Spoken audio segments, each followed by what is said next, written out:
الحديث الثالث عشر حديث لكتلا عن أبي حمزة لا تيودب با حمزة أنس بن مالك أوناني أنس أم مالك رضي الله عنه كي الله باكو ينسي خادم رسول الله صلى الله عليه وسلم توسي جاء مودو جيسي الله وباكي كاتي الله كما با عن النبي صلى الله عليه وسلم قال láti ọ̀dọ̀ ànábì kíkẹ́ àti ọlọ́run kó máa bá ó sọ báyìí wípé la yu'minu ahadukum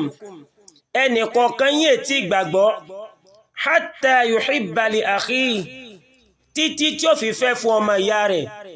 ma yuhibbu li nafsi ohun tó ń fẹ́ fún ẹ̀mí ara rẹ̀ rawahul bukhari wa muslim imam bukhari àti muslim ló gbà wá